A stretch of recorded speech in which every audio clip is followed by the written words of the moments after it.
चलिए guys video को start करते हैं। सीन की शुरुआत होती है ग्रैंड प्रिस्ट से और वो शॉक्ड होकर कहते हैं, क्या जैनो सामा की तबीयत खराब है? बट ऐसे तो कुछ भी नहीं है। तभी किंग जैनो कहता है, अच्छा चलो देखते हैं, वैसे कहाँ पर है वो?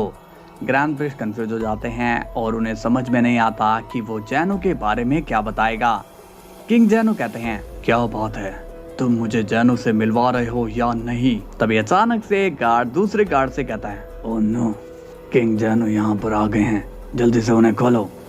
जैनो कहता है, अरे वाह कमाल है, तुम लोग मुझे आजाद करने आए हो। तभी एक गार्ड जैनो को खोल देता है और कहता है, देखो मैं नहीं जानता हूँ कि इस बॉडी के अंदर कौन है, मगर मैं नहीं चाहता हूँ कि यहाँ पर कोई भी फाइट हो। तभी जैनो स्माइल करके कहता है, मगर मैं तो यही चाहता हूँ। इसके बाद हम देखते हैं कि जैनो अचानक से बेहोश हो जाता है। तभी इतने में किंग जैनो भी वहां आ जाता है और वो जैनो को नीचे गिरा देख शॉक्ड हो जाता है और कहता है, ये क्या, जैनो इस तरह से नीचे क्यों लेटा है? ग्रैंड प्रिस्ट कहते हैं, नहीं मैं कुछ नहीं जानता हूँ, मैं तो आप ही के साथ था। तभी किंग जैनो गुस्से में कहता है, ये क्या हो रहा है, तुम लोगों ने इसके साथ किया क्या है? गार्ड्स सब घबरा जाते हैं और कहते हैं, क्या कहा? हमने तो कुछ भी नहीं किया। किंग जैनो डांट मारकर कहता है, अगर ऐसी बात है फिर ये नीचे क्यों गिरा हुआ है? गार्ड्स कहते हैं, वो हम नहीं जानते हैं, जैनो सामा अभी हमसे बात कर रहे थे और फिर ये अचानक से गिर गए। किंग जैनो पूछते हैं, अच्छा तो बताओ कि जैनो तुमसे क्या बात कर रहा था, मैं भी तो सुनूं। तभी एक गार्ड कहता है, ये कह रहे थे कि हमारे यहाँ कोई गेस्ट आने वाला है, बस हमने इतनी ही बात सुनी है। किंग जैनो गुस्से में कहता है, अच्छा पूरा दिन जैनो के साथ तुम रहते हो और तुम लोगों को ही इसके बारे में नहीं पता?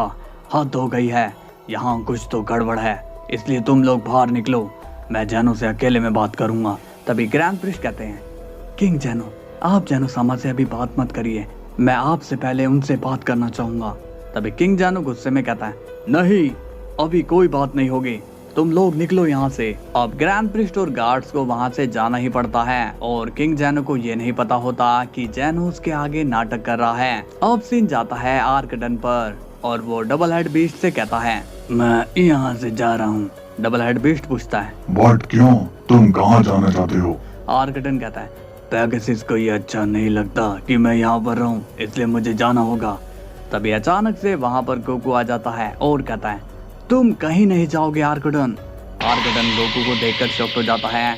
गोकू कहता है, मुझे तुम्हारे बारे में सब कुछ पता चल गया है, इसलिए अब मैं तुम्हें कहीं पर भी जाने नहीं दूंगा। डबल हेड बीस्ट कहता है, गोकू प्लीज आर्कडन को एक मौका दे दो। तभी गोकू सीरियस होकर कहता है, तुम तो बीच में ना ही बोलो डबल हेड बीस्ट, याद है ना तुम्हें वो दिन जब तुम अपनी पावर का घमंड लेकर हम लोगों से बात किया करते थे, आज वो घमंड कहाँ गया?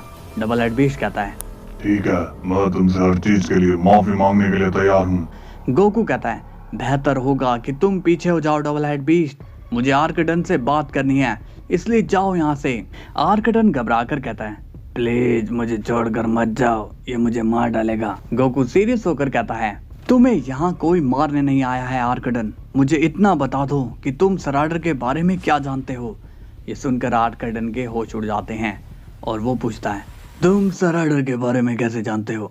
डबल हेड बीस्ट कहता है, एक मिनट गोकू, सराडर के बारे में मैं तुम्हें बता सकता हूँ, वो डिस्ट्रक्शन वर्ल्ड का लीडर है। गोकू कंफ्यूज होकर पूछता है, और तुम उससे कैसे जानते हो double head beast? Double head beast कहता है, क्योंकि मैं भी उनके लिए काम कर चुका हूँ, वो डिस्ट्रक्शन वर्ल्ड सेकंड सबसे पावरफुल पर्सन है। गोकू पूछता है, सेकंड? तो फिर फर्स्ट कौन है, क्या तुम उसे जानते हो?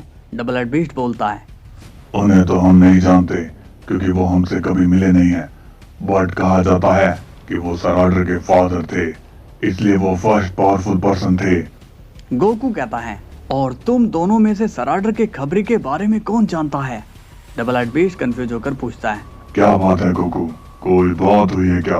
क्या तुम सराडर से मिले थे? गोकू सीरियस होकर कहता है, मिला भी था और उसे मैंने धोया भी था। अब मुझे ये बताओ कि उसके खबरी के बारे में तुम क्या जानते हो? आर्कडन कहता है, वो बहुत ही शातिर है, जितना दिमाग सराडर का चलता है उससे कई ज्यादा दिमाग वो खबरी चलाता है। तुम उसके बारे में क्या जानना चाहते हो? क्योंकि उसके बारे में कहने को तो बहुत कुछ है। गोकू कहता है, उसने मेरे लोगों पर अपना कर्स यूज किया है, जिस वजह से वो मेरे लोगों की बॉडी में जाकर जान ले रहा है। मुझे बताओ कि ये कैसे रोका जा सकता है? डबल हेड बीस्ट कहता है, ये तो उसकी बहुत ही पावरफुल टेक्निक है गोकू, इसे ब्रेक करना लगभग नामुमकिन है। गोकू कंफ्यूज होकर कहता है, इसका कोई तो तोड़ होगा, मेरी हेल्प करो वरना बहुत देरी हो जाएगी। आर्कटन कहता है, इस कर्स को मिटाने का एक ही रास्ता है गोकू, अगर तुम सराडर को खत्म कर देते हो तो ये कर्स भी मिट जाएगा, क्योंकि ये सारी कर्स एनर्जी उस सराडर की ही है। गोकू कहता है, इसका मतलब मेन कैरेक्टर सराडर ही है, बट वो मिलेगा कहाँ पर? आर्कटन कहता है, इसका तो हमें नहीं पता गोकू, और मैं इस बारी सच कह रहा हूँ। गोकू कहता है, ठीक है आर्कटन, मैंने तुम्हें तुम्हारी पुरानी गलतियों के लिए माफ़ कर दिया, अब तुम्हें डरने की ज़रूरत नहीं है, बट तुम्हें यहाँ से जाना होगा।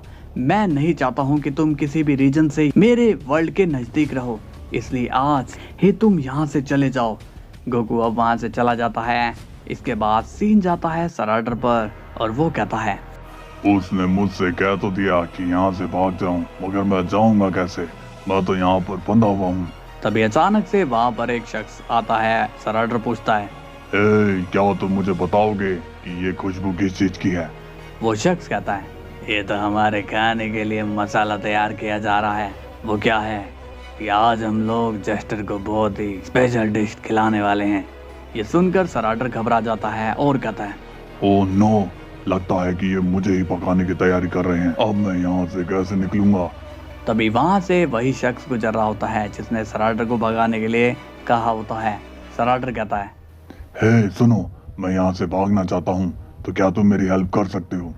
वो शख्स कहता है, पागल हो क्या, तुम मुझे मरवाना चाहते हो? सराडर कहता है, प्लीज मुझे आजाद कर दो, उसके बदले मैं तुम्हें बहुत ही अच्छा रिवॉर्ड दूंगा, तुम्हें बहुत ही पसंद आएगा।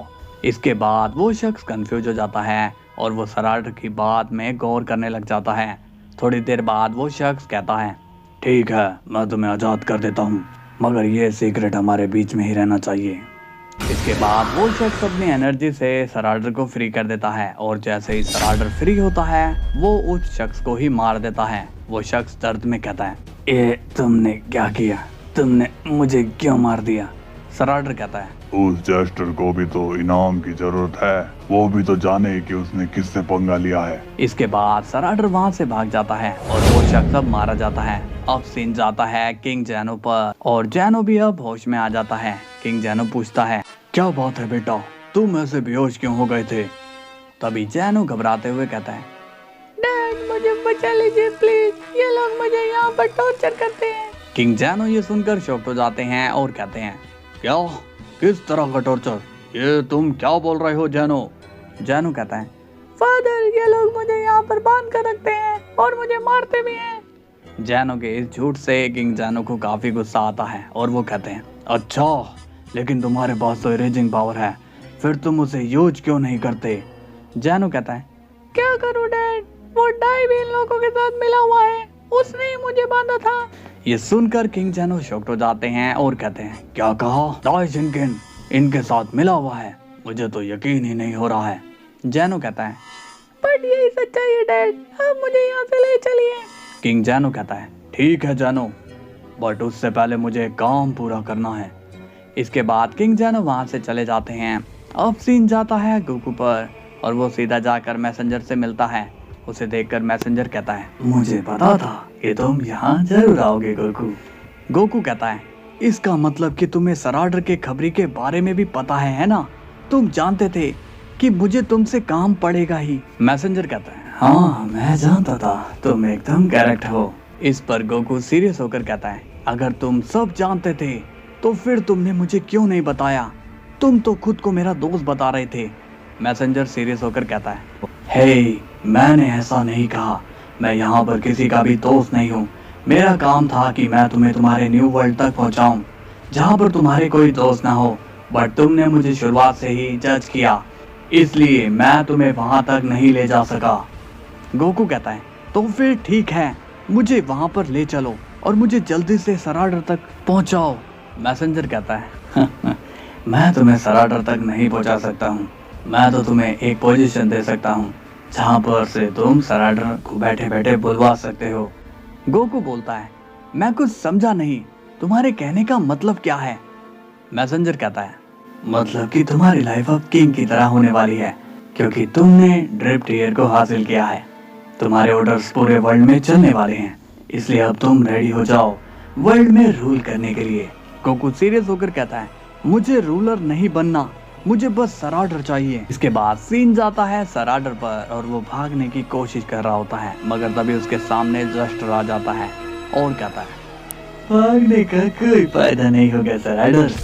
इसके बाद जस्टर अपने मुंह से एक जहरीली गैस छोड़ देता है